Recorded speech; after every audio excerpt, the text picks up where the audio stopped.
Okay, so the purpose of this video is a very few opening thoughts on the team policy topic, which has resolved that the United States federal government should significantly reform its environmental policies. Wow, that's a piece of work. As a lot of people are already discussing, that's a topic that doesn't really hem the affirmative in very much. There's not really a whole lot that you can't do.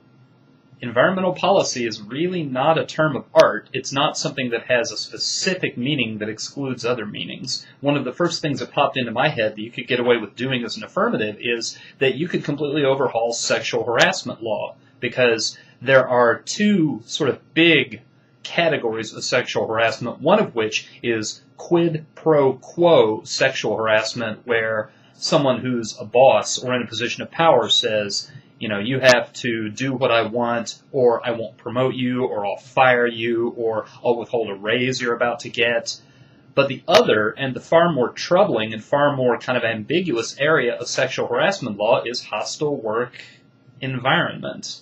If there are things that you're doing in the workplace that make people feel uncomfortable or threatened, that's where a lot of sexual harassment cases come from. And I think it'd be very easy for you to sell that as a reform of environmental policy, that the way those cases are handled right now, it's not predictable, that the judges fly by the seat of their pants, that the juries sort of make it up as they go, and it's possible that that's a winning strategy. I hope that it's not. And there are a couple of angles that I think you might be able to work with this topic that could head that off.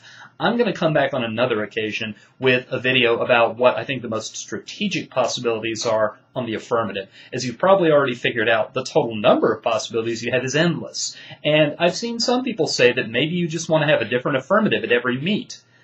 And that's not far wrong. There can be a fair amount of strategic utility in being very hard to pin down, but only if you do it intelligently. You can spin out very, very long lists of different kinds of pollutants, but the winnability of each of those, the balance of evidence between what the affirmative has available and what the negative has available, really is not going to be the same just as you learn about each one. So just because you see you have 50 case possibilities, it could be 2 on that list are absolutely unbeatable. Well, not absolutely, but close to it.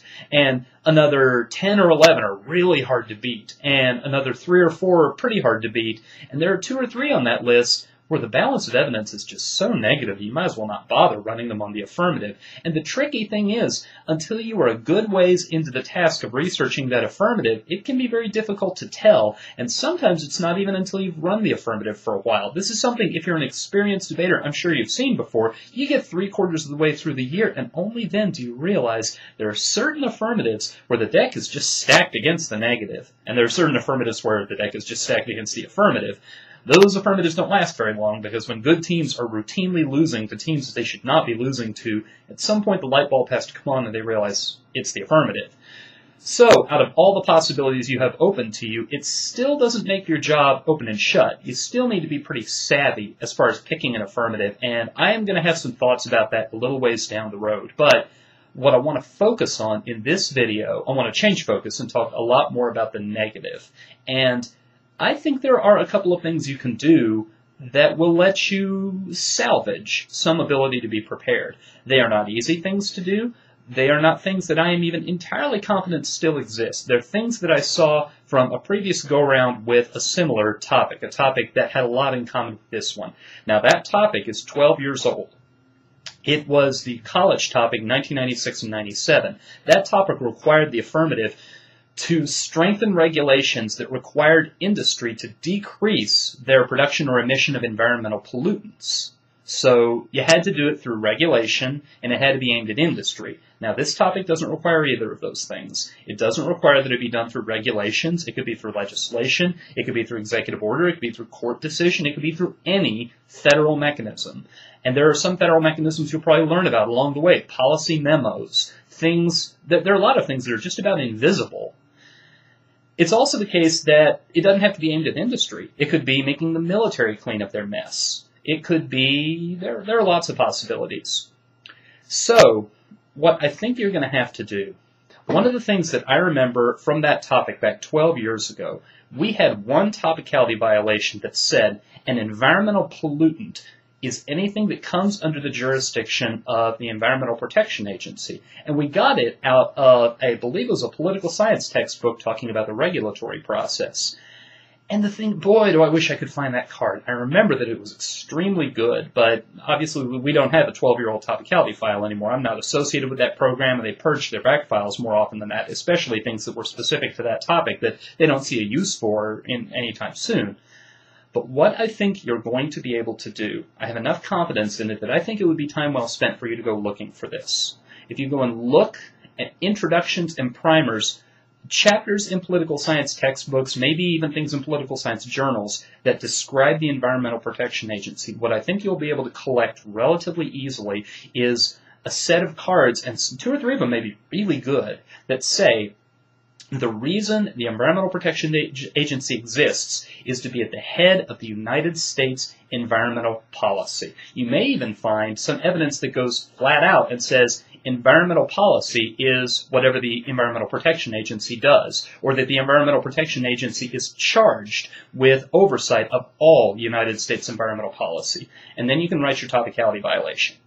You can say, United States environmental policy as it currently exists is that which the EPA does. If the EPA does it right now, when you woke up this morning at this tournament, it's topical. If the EPA does not do it, it's not topical. Now, there will be a lot of answers to that, but the reason that I think the deck may be a little bit stacked in your favor is anybody who knows what they're doing is going to understand that this topic has so much potential to spin out of control. And you may be able to win this topicality argument enough times in the early part of the season that you can get to kind of a light consensus, kind of an everybody knows. This is a safe harbor. This is something where if you do this, people are not going to go very hard, not come after you very hard on the topicality challenge. And if it's not something that's left to the EPA, then you have this argument that a lot of people have managed to win with.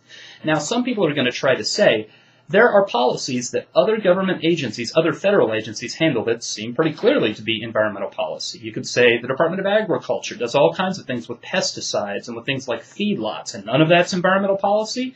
And I think the answer to that is policy that has to do with the environment, that they have some duties that bring them in contact with the environment, but that does not necessarily make them environmental policies. I mean, we have in the United States food safety inspection regulations. I don't think anybody would call those foreign policy, even though, tens of thousands, hundreds of thousands of Americans every day eat food in the United States and then get on a plane and go to another country. Does that mean food inspection is foreign policy? No, it means it's a policy that has some interplay, some interconnection with things that happen overseas, but that doesn't make it foreign policy. You might find that there are some gray areas because with some of these policies that the Department of Agriculture handles or the Department of Interior handles, some of them they do in consultation with the EPA. And so, you might need to play by ear to figure out what to do. Now, you may be asking yourself, well, big deal, so that I prove that it has to be the EPA for it to be topical. What does that get me? I think it gets you a couple of things.